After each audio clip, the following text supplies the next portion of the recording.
bersama gua Bon Ananta di program Napak Tilas. Sebuah konten yang akan mengulas berbagai hal tentang dunia mistis. Nah, di episode pertama Napak Tilas ini, kebetulan gue kedatangan seorang tamu. Perempuan muda, cantik. Dan di akhir acara, dia akan menceritakan semua pengalamannya seputar dunia mistis. Halo. Halo Mas, Nama kamu? namaku Aini. Aini. Kegiatan sehari-hari apa ini? Untuk kegiatan sehari-hari ini sih lagi sibuk untuk syuting sih Mas. Syuting. Oke, syuting apa? Syuting untuk filmnya Zona 13. Zona 13. Oke. Genrenya apa filmnya? Genrenya horror komedi. Horor komedi. Oke. Bercerita tentang apa sih? Film ini tuh bercerita tentang ada 5 orang. Oke. 5 orang ini senang banget berpetualang ke tempat-tempat yang berbau mistis. Jadi uniknya nih Mas, Iya. ada pada si penulis ini. Oke. Nah, penulis ini ingin menyampaikan pesan bahwa arwah-arwah yang bergentayangan Oke. atau kita bilang hantu lah ya Mas, Oke. itu tuh nggak seperti yang divisualkan oleh banyaknya film-film horor yang pernah ada. Contohnya gini, hantu yang hantu yang ngebunuh orang contohnya gitu. Nah di sini tuh nggak ada hantu yang ngebunuh orang. Iya. Buah hantu tidak bisa membunuh. Oke. Tapi lebih tepatnya si penulis ini ingin menceritakan ke penonton atau memberikan informasi ke penonton tentang apa yang dia lihat dalam kesehariannya itu nyata. Betul. Bahwa apa ya, arwah-arwah yang bergentayangan ini tuh terjebak dalam satu dimensi sebetulnya. Contohnya gini, ada seseorang Mas meninggal di ruangan ini. Nah, arwahnya itu nggak bisa bergentayangan di tempat-tempat lain. Oke. Ya, seperti itu. Jadi stay di sana, tetap situ. Dan itu yang ingin disampaikan oleh penulis. Iya betul. Menarik. Gue jadi penasaran. Oke. Sebelum gue masuk ke cerita, gue akan bertanya-tanya atau menanyakan hal-hal kepada ini seputar dunia mistis. Aini percaya nggak bahwa hal-hal yang bersifat mistis itu ada di tengah-tengah kita? Ya percaya. Percaya. Hal mistis ada di tengah kita. Terus gini, alat apa sih yang ada pada diri atau indera manusia sehingga kita bisa merasakan dunia gaib? Mungkin seperti telinga, mata atau indera perasa kita. Itu menurut saya. Menurut pandangan gue sih, jawabannya adalah roh. Kenapa manusia cuma diberi sedikit pengetahuan oleh Tuhan tentang roh? Emangnya kenapa Mas? Nah, karena Tuhan tidak ingin menyusahkan manusia. Sebetulnya sih itu ya. Tuhan Maha tahu bahwa manusia itu biasanya hanya belajar dan cuma menggunakan akal saja. Padahal akal atau rasio itu tidak akan mampu membeberkan sesuatu yang bersifat gaib. Kecuali merekayasa dan mengkonstruksikan dugaan-dugaan itu ke dalam sebuah teori. Oke, ini gini, aku mau nanya nih. Sebetulnya ya, pada saat apa atau kapan manusia bisa melihat hal gaib seperti arwah gentayangan? Mungkin pada saat tidur. Pada saat tidur? Iya. Oke.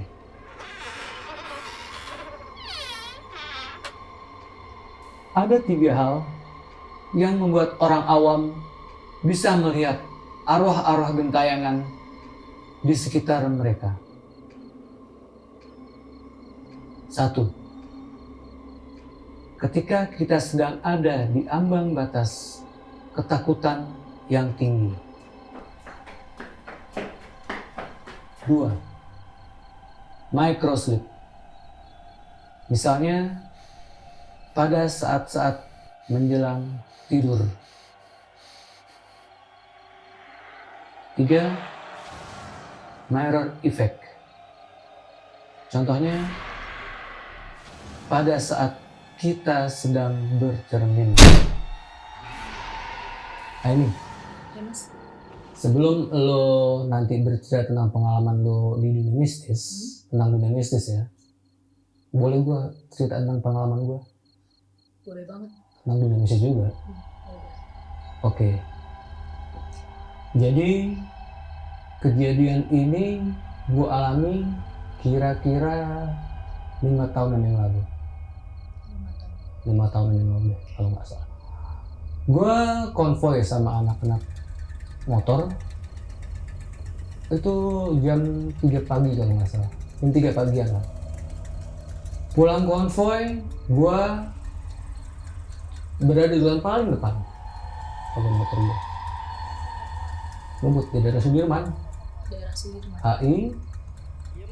Gue masuk ke halte busway, di busway, di jalur busway. Dikirim temen-temen yang lain. Kata temen-temen gue ngebut. Tapi gue sih, gue berasa gue nggak ngebut. Gue paling depan jalan. Karena ada kendala teknis di motor gue tiba-tiba mesinnya mati dan ngelok. Jadi gue terlempar ke pembatas jalur busway. Itu ada pot gede yang dari beton itu. Kepala gue terbentur. Anak-anak dari belakang nolongin gue. Helm gue dibuka dan penuh darah. Menurut mereka, gue nggak bersuara apa-apa lagi. Cuma keluar kayak orang ngorok. Tapi yang keluar darah. Keluar dari kepala gue, keluar dari kuping gue, sama sedikit dari hidung gue. Gue buru-buru digotong sama temen-temen. Itu daerahnya deket-deket Atma Jaya situ deh. Maksudnya deket Semanggi. Gue digotong sama temen-temen gue ke pinggir jalan, ke jalur lambat, ke trotoar jalan. Gue udah gak bisa ngapain, gue digotong sama 2 orang temen gue. Temen-temen gue lain nyamperin juga. Dan berusaha membawa gue ke rumah sakit. Rumah sakit terdekat.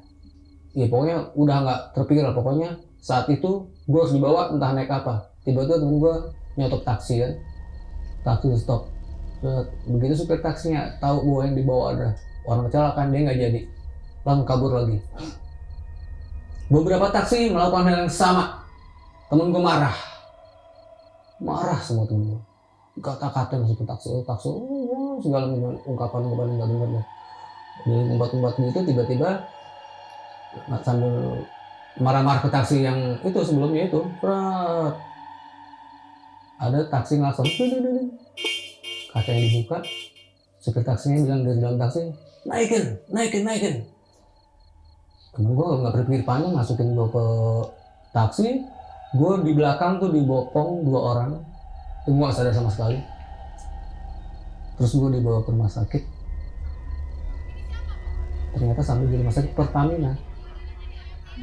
Dan baru padahal di situ ada rumah sakit Jakarta yang deket, tinggal digotong di jalan. Gue bisa, tapi nggak tahu karena apa. Temen gue juga nggak minta. Tiba-tiba supir taksi itu sendiri yang bawa gue ke sana. Gue gotong sampai rumah sakit nih. Supir taksinya keluar. Kata anak-anak, gue digotong sama dia. Supir taksi gotong gue. Terus gue ditaruh di troli orang sakit itu, yang bisa jalan. Gue ditaruh di situ. Terus dia keluar, supir taksi itu balik lagi ke taksinya. Anak-anak mau bayar kan? Supir taksi bilang, nggak usah mas, nggak usah dibayar. nggak usah dibayar. Mau apa? Itu harganya berapa? Udah nggak usah. Saya rela lillahi ta'ala. Supir taksinya bilang gitu. Habis itu gue nggak tahu gimana. Dan lo tahu gue berapa lama di rumah sakit? Berapa lama? 1 bulan. 1 bulan. 1 bulan gue di rumah sakit. Itu banyak kejadian. Wah harus. Itulah pokoknya gue gak mengalami segala macam operasi di sana. Ortopedi, saraf, segala macam. Ada 3 operasi besar. Nah, gue singkat cerita gue. Setelah 1 bulan, gue sembuh. Baliklah ke rumah. Waktu gue sakit itu di rumah sakit banyak yang busuk. Begitu gue di rumah pun masih banyak yang busuk. Walaupun belum bisa ngapa-ngapain, belum bisa tidur. Tapi ada satu hal yang membuat gue ternyuh juga sih ya. Apa tuh Mas? Teman-teman gue datang yang gak gue kenal pun datang ke situ ke rumah gue. Gue cuma bisa tiduran dan ngomong dikit. Terus suatu ketika ada ibu-ibu pengajiannya ibu saya. Ibu gue punya pengajian lah ya, perkumpulan pengajian. Datang, gue dikasih air, baca-bacain, sedang didoain. Oke, terus ada gurunya ibu ngaji, ibu-ibu ya. Guru ngaji ibu gue itu nanya, emang kejadiannya di mana Mas? Saya kan nggak bisa jelasin, sulit ngomongnya. Di Sudirman Bu. Ini ngapain? Lagi naik motor. Oh, terus? Nah, setelah itu dipotong. Ibu saya cerita, iya Bu, waktu itu dia pulang dari jalan-jalan konvoy sama teman-temannya naik motor, jatuh ke sana. Oh, jadi kecelakaan tunggal ya, kata ibu guru ngaji itu. Iya. Terus dibawa sama anak-anak di pinggir jalan, di stop taksi nggak ada yang mau Bu, dia bilang gitu. Di stop taksi nggak ada yang mau. Nah, terus akhirnya naik apa? Ada tiba-tiba taksi, nggak tahu taksi, pokoknya tahu-tahu ada di situ ngelakson. Teman-teman Mas Boni ngeliat ada taksi itu, langsung supirnya buka kaca, bilang naikin. Naiklah. Dulu bopong. Dibawa kemana Bu? Ke rumah sakit Pertamina, kata ibu gue bilang gitu. Oh iya, terus Bu. Ya itu. Terus Mas Boni dibawa ke rumah sakit Pertamina. Iya, terus supirnya ikut. Boni akhirnya digotong sama supirnya ke itu. Oke, kata ibu guru ngaji, digotong ke itu. Oke. Terus ibu guru ngaji kok tiba-tiba taksinya warnanya biru. Ibu guru ngaji, iya. Nggak mau dibayar kan? Iya, kata ibu. Kok ibu tahu? Itu sama kejadiannya persis seperti adik saya, kata ibu guru ngaji. Itu supirnya tahu-tahu ikut gotong, terus kena darah-darah dia. Iya, supir taksi kena darahnya Bun. Itu nggak mau dibayar. Taksinya warnanya biru. Sama kejadiannya seperti temen gue juga bilang taksinya warna biru. Ibu saya nanya dong, kok ibu tahu? Bu, sebetulnya itu bukan manusia. Supir taksi yang Mas Boni, yang nolongin Mas Boni itu bukan manusia sebetulnya. Terus ya? Siapa tuh saya nggak tahu. Saya tanya setelah kejadian itu, sebelumnya saya tanya tuh, taksinya warna apa biru? Biru itu kan banyak, biru ada Bulldor, ada Perkasa, ada segala macam, ada Citra. Nggak ada teman saya pun yang bilang taksinya merek apa. Ibu guru ngaji saya juga bilang, pasti supirnya pakai baju putih, pakai kopiah warna putih juga. Iya Bu, teman-temannya bilang gitu, supir taksinya itu pakai baju putih. Seragam apa? Seragam supir taksi yang warna putih, pakai kupluk putih. Setahu saya sih nggak ada sih Mas. Nah, setiap dengar cerita ini gue pasti merinding lagi. Satu kalimat yang selalu bikin gue merinding lagi adalah ketika ibu guru ngajinya bilang itu. Guru ngajinya bilang, itu bukan manusia. Whoever gue nggak tahu. Ada yang bilang jin, ada yang bilang malaikat. Karena belum waktunya Mas Boni, Bu. Sama persis kejadiannya seperti yang adik saya alami. Tiba-tiba supir sudah ada taksi normal, taksi muncul di jalan itu tanpa berhentiin. Klakson, buka jendela, suruh naikin. Gitu. Serem juga ya Mas. Serem apa ke gue sih? Ya itulah. Mistis tuh kadang-kadang tidak selalu menakutkan. Ada nggak tuh ini kejadian menakutkan yang gue? Menakutkan sih tidak, nyeremin tidak, tapi seolah-olah ingin membuka rahasia bahwa ada sesuatu di antara dunia kita ini yang tidak bisa kita pecahkan dengan logika. Peristiwa supir taksi tadi.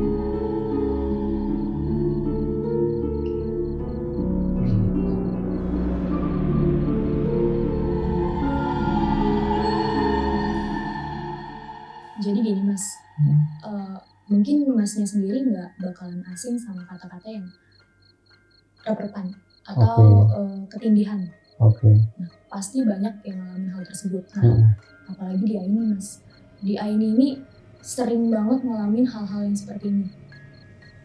Pada saat itu sekitar jam 12 atau jam 1 itu tidur, ya mungkin karena emang banyak kegiatan terus jadinya kecapean. Nah, tidur dan ngerasa emang gak mimpi apa-apa, kayak cuma udah gitu doang. Terus entah kenapa kebangun, pada saat itu lihat jam sih jam 1:30 atau jam 2. Kebangun, kan biasa normal kebangun ya udah kebangun. Tapi ini kebangun tapi nggak bisa bangun, udah bangun. Ini tuh udah bangun, tapi mata melek nggak bisa gerak sama sekali dan ngerasa tubuh itu berat banget. Kayak ada yang nahan, mau minta tolong juga kayak nggak bisa. Itu gimana sih jantungnya langsung deg-deg gitu. Semakin kita ngelawan rasa itu, semakin kenceng juga gitu. Nggak bisa ngapa-ngapain. Udah, relax, baca-baca, ya udah, dan akhirnya lama-lama hilang.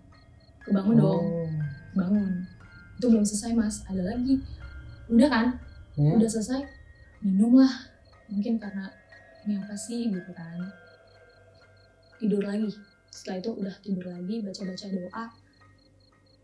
Gak ada silang 5 menit. Gak ada silang 5 menit. Kayak ngerasa baru tidur. Baru tidur, itu rep-repan datang lagi. Secepat itu bener-bener. Sama hal yang tadi Aini ceritain ke Mas. Tapi di sini yang parahnya adalah pada saat bangun, ngebuka mata itu. Aini mikir karena ini kecapean rep-repan ini kan. Tapi langsung kayak kebangun itu kayak asap hitam. Asap hitam itu bener-bener pertama kalinya Aini rep-repan sampai ngelihat bentuknya kayak gitu. Takut. Ya asap hitam lari ke arah kamar kakak sepupu. Itu sih. Makanya suka cerita ke AA, ke abang maksudnya. Itu kecapean, tapi bener ya kalau kecapean ya mungkin kita nggak ngeliat makhluk itu atau asap itu, tapi ini kan bener-bener ngeliat kayak itu sih yang paling serem itu. Asap itu berupa bayangan gitu? Iya, asap kayak kabut hitam gitu. Asap? Bentuknya? Nggak ada bentuk, kayak hitam asap gitu dari tubuh ini gitu kayak gitu. Dari tubuh ini keluar? Berbentuk asap itu? Asapnya tidak mewujud jadi orang? Enggak sama cuma asap? Hitam hitam pekat, bukan abu-abu, bener-bener hitam, tapi dia nggak ngebentuk. Kan ada yang bilang tinggi gede hitam atau gimana gitu, ini enggak, bener-bener asap rokok lebih padat, seperti asap rokok lebih padat, hitam, nggak berbentuk, terus tiba-tiba hilang, lari ke arah kamar. Bergerak dia, tetap nggak berwujud juga. Itu sih Mas. Kamu setelah ngeliat asap itu takut, kaget? Takut. dan nggak bisa tidur sampai pagi. Kamu Kayak cerita nggak ingin cerita ke mama. Ya mungkin posisinya juga mama pasti untuk apa ya, bikin ini jadi positif thinking aja gitu. Enggak, itu cuma perasaan kamu aja kayak gitu. Ya udah. Intinya kan dia cuma mau nenangin. tapi kamu ngerasa bahwa asap itu keluar dari tubuh kamu, keluar dari badan kamu. Kamu lihat pakai mata biasa ini lihat asap keluar dari tubuh kamu. Iya. Ini gue punya mantra yang akan gue bacakan, dan gue yakin dengan mantra itu gue bisa menghadirkan sosok arwah yang berada di ruangan ini untuk hadir dan berdiri di belakangnya.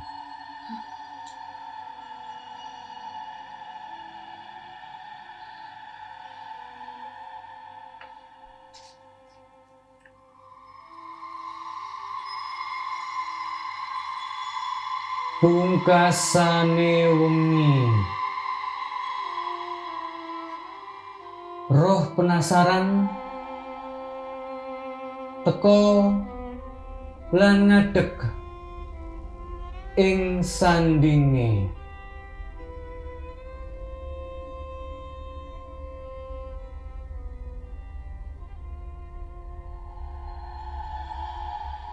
Apa yang lo rasain sekarang?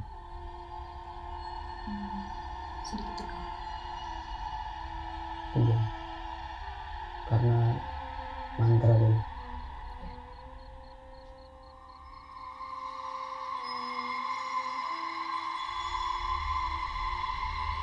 Takut enggak? Takut.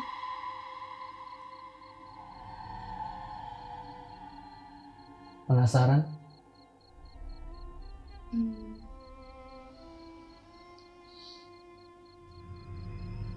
Ya penasaran. Tapi takut. Berasa merinding?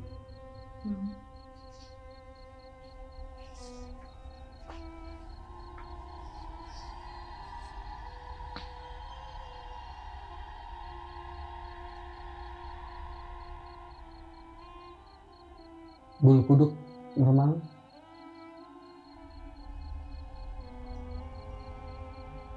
Ada sedikit aman. Di belakang lo?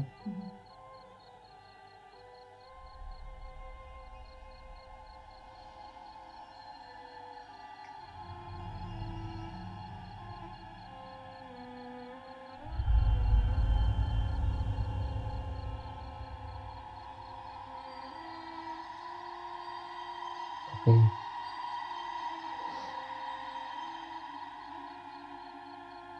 Gue punya satu rekaman dalam bentuk audio, rekaman audio dari hasil ekspedisi tim Napak Tilas beberapa minggu yang lalu. Sebetulnya kita ngerekam pakai kamera dan audio, tapi sekarang yang gue mau kasih tahu lo ada suara dari hasil rekaman audionya saja. Dan itu direkam di mana? Di ruangan ini.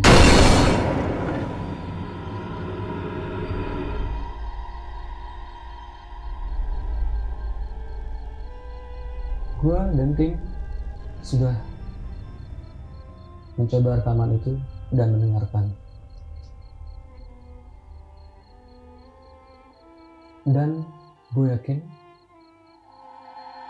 suara itu sebagai suara dari sosok arwah yang ada di ruangan ini, dan sekarang dia berada tepat.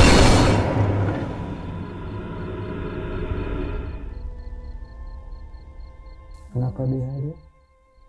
Karena bacaan mantra tadi. Dia hadir datang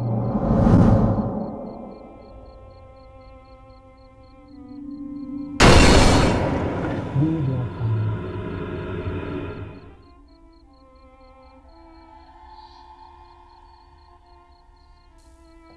Gini ya ini, kita cuma ngambil rekaman suaranya aja. Suara ini kita peroleh dari alat perekam khusus.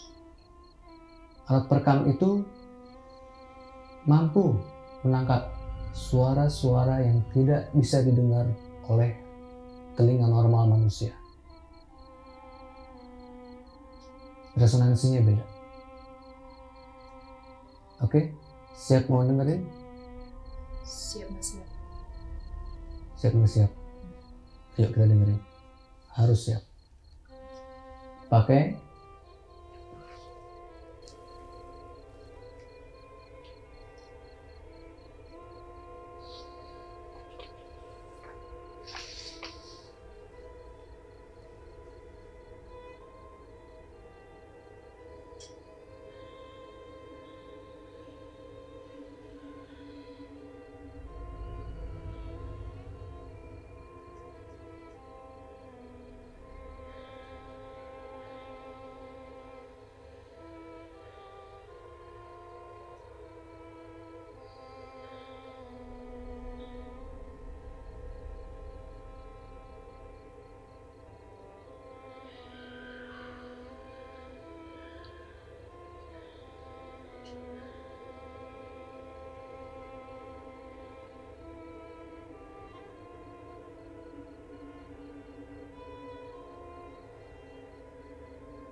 oke.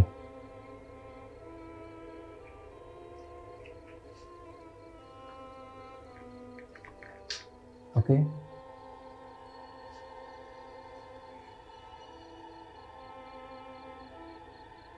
Apa menurut pendapat lu setelah mendengar suara tadi?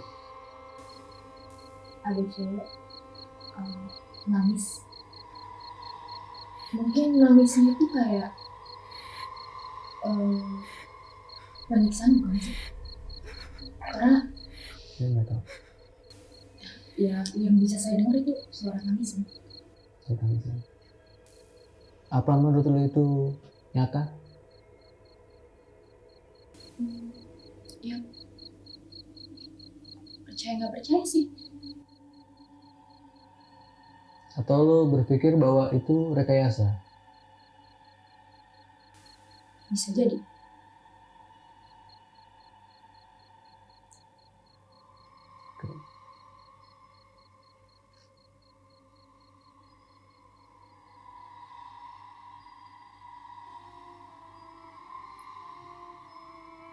Banyak sekali keyakinan di dunia ini yang mengatakan bahwa ada sebuah dunia yang menghubungkan dunia manusia dan akhirat. Tapi sebelum masuk ke akhirat, manusia pasti akan mati. Dan jiwanya akan berada di dalam sebuah persimpangan. Pemirsa, tadi adalah audio hasil ekspedisi dari tim yang sudah dilakukan beberapa minggu yang lalu, dan sekaligus menjadi penutup episode ini. Percaya atau tidak percaya, gue kembalikan penilaian itu ke seluruh pemirsa yang udah nonton channel ini. Pastinya gue Bon Ananta bersama Napak Tilas akan selalu menyajikan cuplikan-cuplikan hasil ekspedisi dari tim kami. Jangan lupa subscribe, like, dan tekan tombol lonceng agar kalian nggak ketinggalan di episode-episode Napak Tilas berikutnya. Dan saksikan Napak Tilas berikutnya di episode ada satu cara untuk melihat dunia lain di sekitar kita.